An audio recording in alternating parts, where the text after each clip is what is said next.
Okay, we're going to resume section 2.3 here.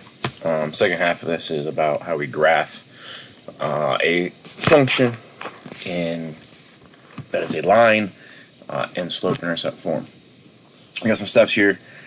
First step, obviously, is to identify the slope and the y-intercept. So that's what we've been working on previously. You're going to plot the y-intercept first. Remember, that's always on the y-axis. So you're just going to look at essentially the y value of that point and find that on the vertical axis. It says from the y-intercepts location, you're going to apply the rise over the run or the slope. And that's going to allow you to plot a second point. And we'll repeat that step as many times as you need. Ultimately, through geometry, we know we only need 2. But it makes sense to at least put 3 in, just so you can line up your straight edge real nice and make a nice line. Sometimes there'll be a need because of the graph that we're provided. We might run out of room, so we'll talk about some alternatives that we could use that allow us to use our rise over run, but in essentially the opposite direction. Fifth thing is to connect your points with a line. You place arrows on both ends of your line to let everybody know that it goes on in 2 directions forever. So this first example here, it's already written in y equals mx plus b form, and that's the first thing you always got to pay attention to. If it's not written that way, you can't graph yet. Okay, so we've talked about this b term, that's your y-intercept. So if we look at our particular problem, the y-intercept is -1. You have to make sure that you use the sign out in front as well. So we're going to go down to our y-axis. We're going to find -1, put a point. Okay. Then from there, we're going to apply our slope. Well, our slope, remember, is the coefficient in front of x. So it's that. Now, our slope is rise over run. And we've talked about this before. If I've got a number like 2, a whole number, we can always put it over 1. Okay, so there's my rise up top, and there's my run on the bottom. So now all we need to do is go up 2. So we always go from the last point we just plotted. We go up 2 and over 1 and put in our point. Now, like I said, that's enough to graph our line. We only need 2 points, but I'm going to go up 2 more, over 1. And I like to, it's not that hard once you find 1 to keep showing that pattern over and over. Now, that's only giving me these points that are essentially to the upper right of my y-intercept. If I wanted to go, so these were going up 2 and over 1, up 2 over 1. Well, you could go from this point down 2, left 1 to get to that point, and then down 2, left 1 to get to that point. So if I wanted a point over here somewhere, I would go down 2, left 1. It gives me there. Go down 2 more, left 1 more. Down 2 more, left 1 more. Okay? And think about what we're doing. If I'm going down 2, that's a rise of -2. If I'm going left 1, that's a run of -1. A negative divided by a negative is still a positive. Still have 2 over 1. Now that we have that, we got enough points here. All we need to do is connect them. We get our straight line. Makes sense to put arrows on these things. And now we can use that line to make judgments of what is happening to our y value as x goes this way, and what is happening to our y value as x goes that way. Alright, so we do this next one. Same structure. You've got your y-intercept,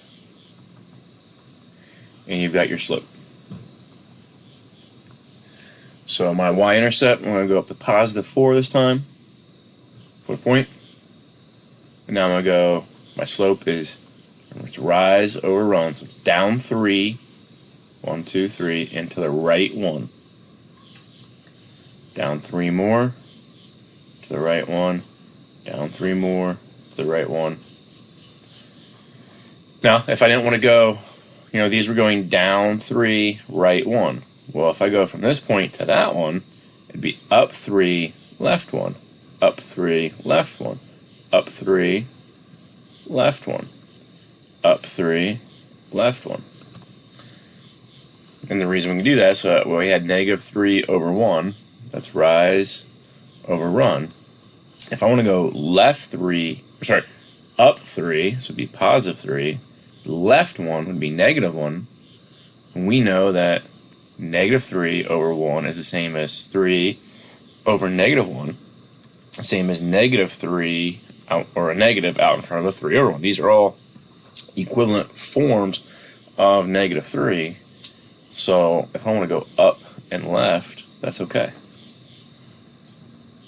And that's really the structure that we'll use if we get to a point where we've run out of room on our graph and we need to go the opposite direction. We'll use that logic that we've been talking about there.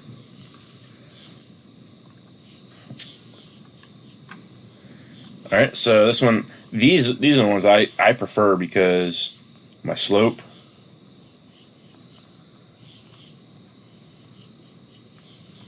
is already in a rise over run form if it's a fraction.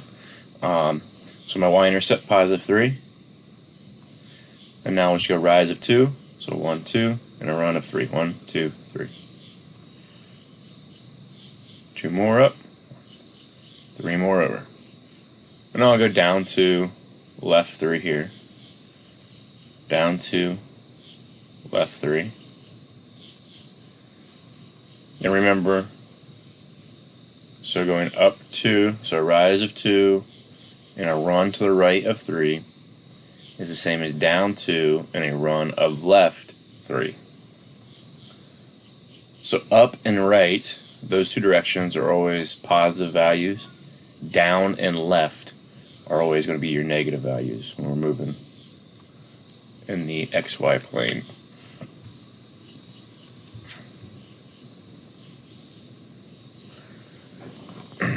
Next one, y-intercept -5. And then we'll go down 3 to the right 4.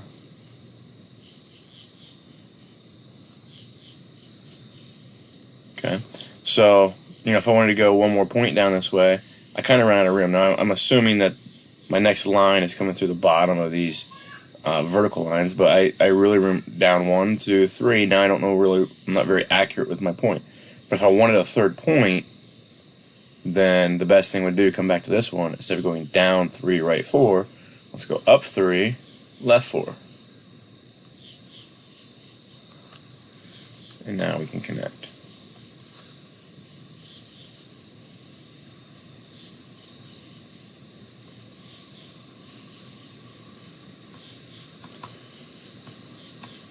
Well, there we go. I'm good to go. Now, these here, I think the rest of these graphs on your notes here are not in y equals mx plus b form. So that's something we have to do first. So just be cautious here. This one it doesn't need to be rewritten. The only thing is that this is my y-intercept now because it's the part that doesn't have the variable, and it's a +7. And this is my slope now, and I just got to know that it's -3, okay? Or we can do it this way. Move the -3x to the front, move the 7 to the back, and that maybe makes it a little bit more obvious for people and what your slope and y-intercept is. So I'm going to go up to 7, my y-intercept. Then from there, my slope is down 3, right 1. So 1, 2, 3, right 1. 1, 2, 3, right 1. And connect those. Put arrows on it. Good to go. Now this one was kind of easy. You can see the y-intercept and the slope without having to move anything, without having to do any algebra. Here you cannot. Okay. So these so far have all been called what we call explicit equations, meaning that they've been solved for y or maybe sometimes x but there's a variable that is solved for isolated. This is referred to as an implicit equation because y and x are together, okay, and they're not, neither of them are solved for. So again, what we're going to do is we're going to try to solve for y. Okay, so I'm going to try to get this term by itself. So then I have to move this positive 4x to the right by using subtraction. So it's going to be 2y is equal to negative 4x. Well, mx plus b format, or y equals mx plus b format, says the y has to be a 1y. So how do I make 2y 1y divided by 2? So I get y equals negative 2x. Now, this is, if we think about this, this is direct variation. We talked about that in a previous section. Okay. We call it at negative 2 your constant of variation, or that k value. We can also write it this way, because there's nothing over here, so I can add 0 and it doesn't change it. But that might help because that tells me my 0 is my y-intercept, right there. And that's what we talked about when we graphed something with direct variation. We said 0, 0 was a point on any line that was modeled, or was modeling direct variation. So now my slope is negative 2 over 1. So my rise is down to right 1, down to right 1, down to right 1. I want to go up to left 1 would work. And we'll connect them.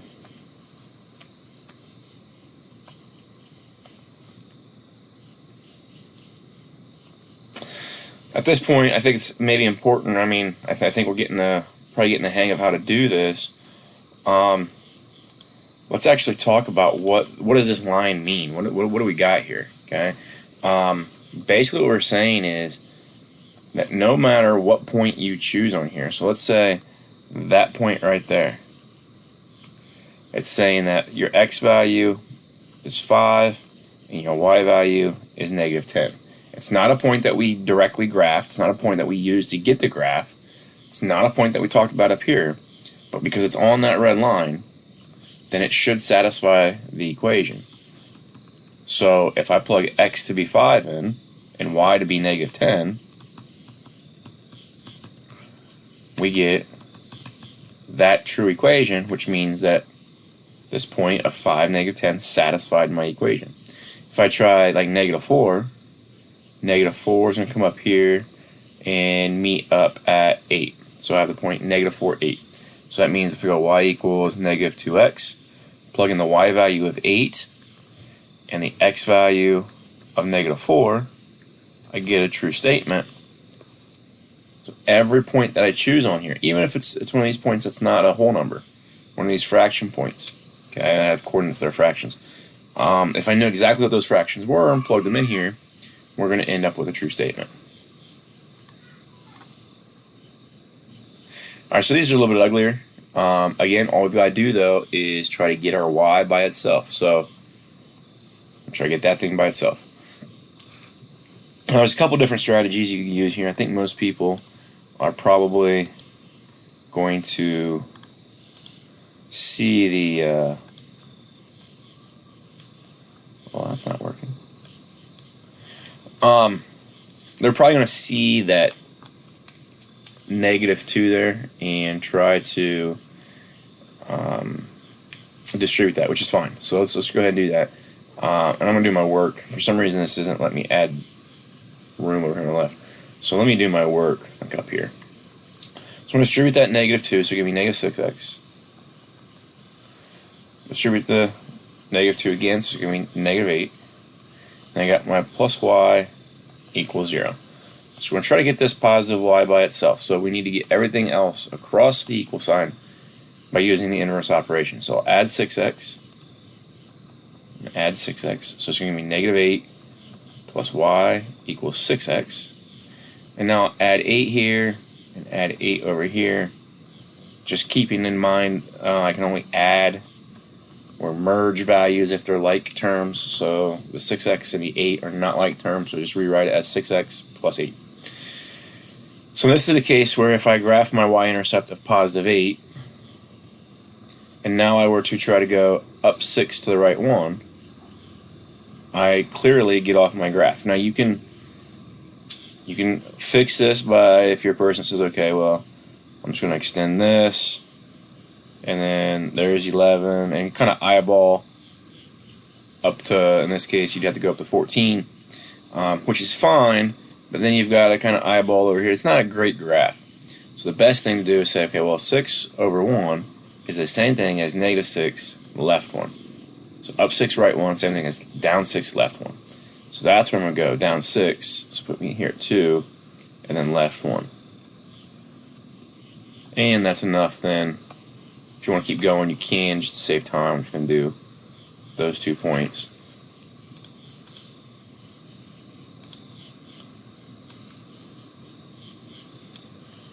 And there's our line. Really the same thing is happening over here in this one. Try to isolate our y.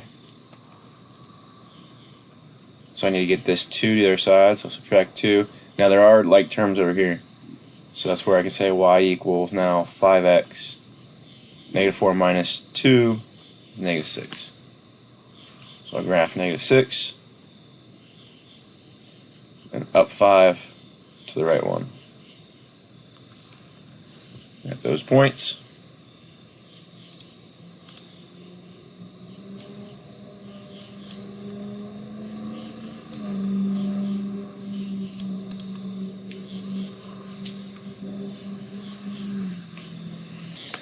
Okay, so this question here, we still want to isolate the y, so we get that by itself.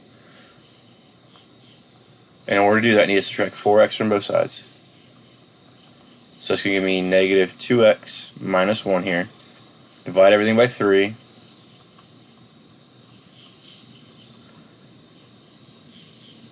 And the only thing that happens here that is kind of different than anything we've seen so far is that our b term is now a fraction, which is fine.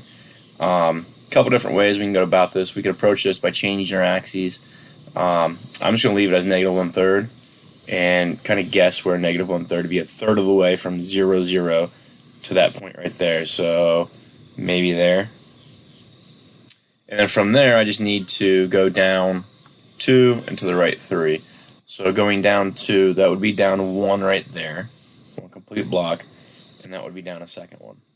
So negative 2 1/3 would be along that line right there. So now I need to go to the right 3 units. So 1, 2, 3.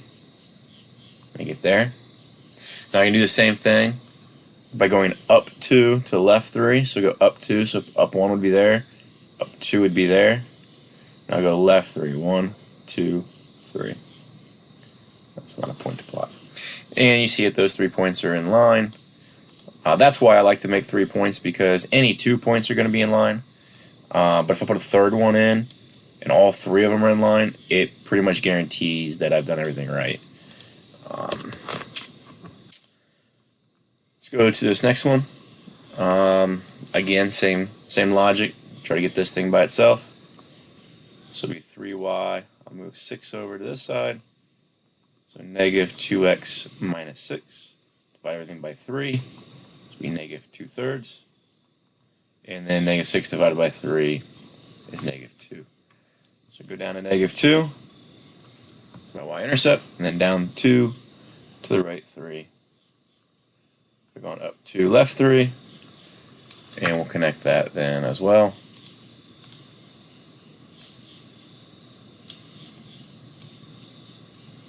We got our line.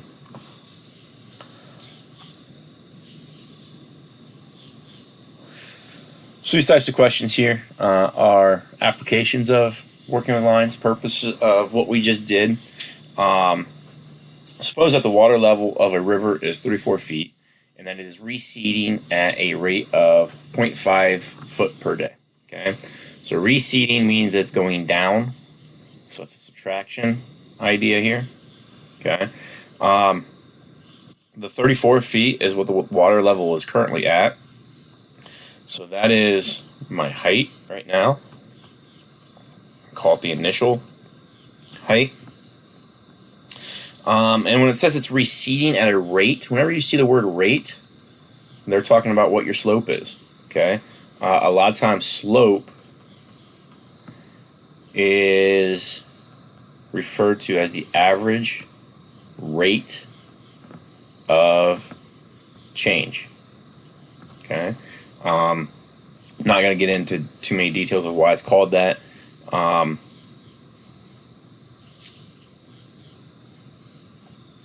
But when we see this, the rate of change in this case being down 1/2 foot, okay, so write an equation for the water level L after D days. It says in how many days will the water level be 26 feet. Okay, so I'm going to use these letters here like they say. So L, they want to be the water level, and D, obviously be days. So your water level is your dependent variable, okay? Because your water level depends on what day it was or how many days have elapsed. So this is going to be your dependent. This is your independent. So what that tells me is if that's my dependent, then I can set my equation up as L equals, okay? So my initial height was 34 feet. So if 0 days go by, I'm still going to be at a height of 34 feet, okay? If 1 day goes by, now this 0 would change, okay? So at 1 day, after 1 day, I lose 1/2 foot. After 2 days, I would lose 1/2 foot on the first day and 1/2 foot on the second day, so I'd lose a whole foot. So what's happening is that this loss of a 1/2 foot is getting multiplied by how many days go by. Okay, so if I go 2 days, I've lost a whole foot, and then the water level would be down to 33. If I've waited 4 days, I've lost 2 feet, and this would be down to a total of 32. Okay, so right there is the structure of how we find out our water level. Now, if it's a function, we can write it this way: the water level of D, so the water level evaluated at number of days, is equal to negative 1/2 D plus 34. Okay, so that's fine, that's great. If I was to graph that, what you're going to have to do, and this is why I talk about the dependent and independent variables. Remember, your independent variable is your x-axis. So you would rewrite your x-axis in terms of days or D, and then your y-axis would be the water level evaluated D. Okay, but if you want to, because I think it makes sense for some people, you can rewrite this as y.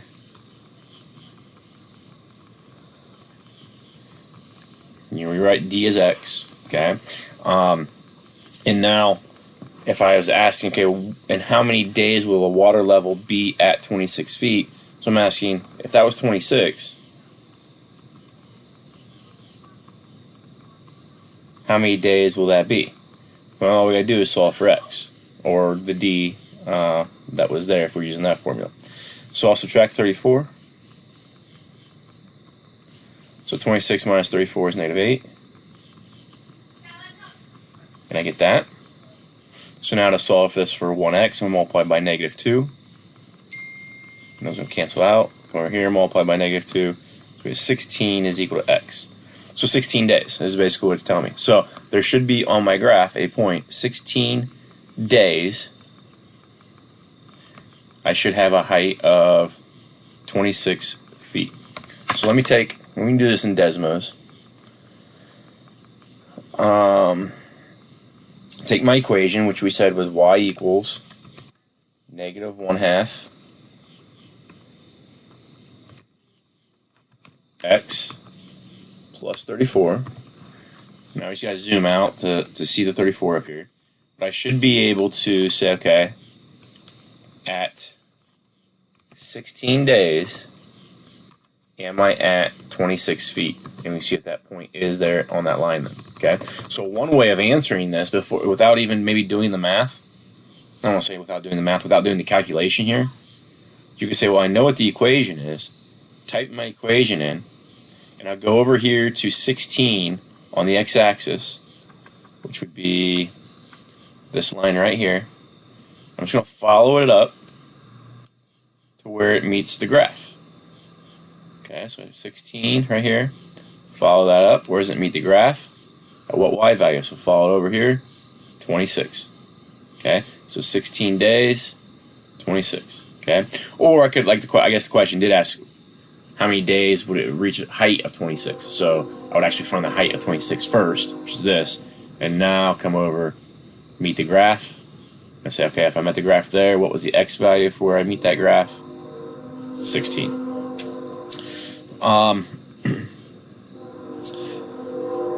Here it says attorney A charges a fixed fee on $250 for an additional meeting and $150 per hour for all hours worked after that.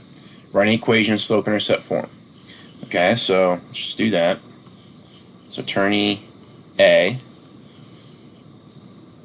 Okay, so my fee is $25 for an initial meeting. So no matter what, I meet with him. The instant I meet with him, I'm getting charged $250. Okay. Now I'm going to be charged on top of that $150 for every hour he works after that. So I'm going to let X be the number of hours. So Y would be my fee in money, and X is going to be maybe call Y the total fee. X is number of hours worked. So we can see here, this would be my y-intercept, and this here would be my slope. So the attorney B charges $150 for initial meeting and $175 per hour. It says find the charge of 26 hours for each attorney. Okay, so let's do that. So no matter what I do with attorney B, I'm gonna get charged $150. But then they're going to add to that $175 for every hour they work. So if they work 1 hour, I automatically get billed that $150 plus now the $175 for 1 hour. If he works 2 hours, the $150 shows up, but now it's also $350 because $175 times 2 is $350, so $150 plus $350. So now the question is, find the charge for 26 hours each for each attorney. Okay, so this is what I like to do with these. Now once I've got it written this way, I'm just going to go to Desmos real quick. Let Desmos do the work. Okay. And actually, I'm going to go to this one here. If I go to 250 plus 150 X, they're just saying, okay, evaluate when X is 26 in this case. So attorney A is going to cost me $41.50. Okay. Attorney 2, or attorney B, I guess they're calling it.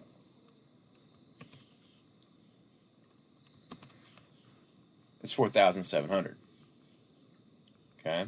There's a place that these two things come up the same. Okay. You would think here in this case, and a lot of people see the initial 150. A lot of times with an attorney, that's called a retainer, just to get them to be available to you. Just looking at the retainer, people are going to say, "Oh, I'll go with this guy." Okay. But eventually, because he's charging $25 per hour extra than this guy, eventually he's going to overrun this attorney's price. Okay. So there's a place that these two end up being the same. So let's see if we graph these. There it is. If I graph y equals 250 plus 150x, I graph y equals 150 plus 175x. Okay, so these are the two graphs. And now I'm gonna change the scale on my grid here.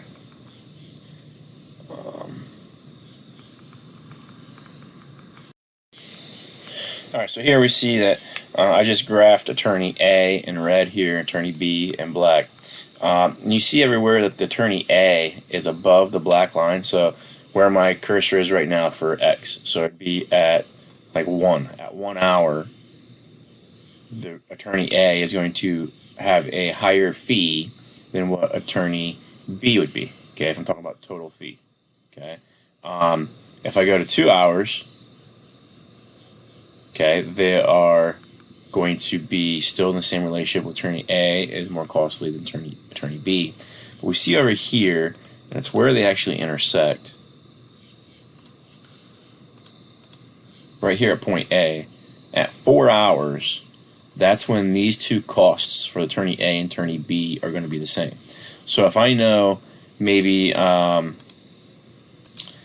don't know, the reason or the need that I have for the attorney is going to be less than 4 hours of work, then I would choose attorney A. If it's going to be more than 2 or 4 hours of work, I'm going to choose attorney B.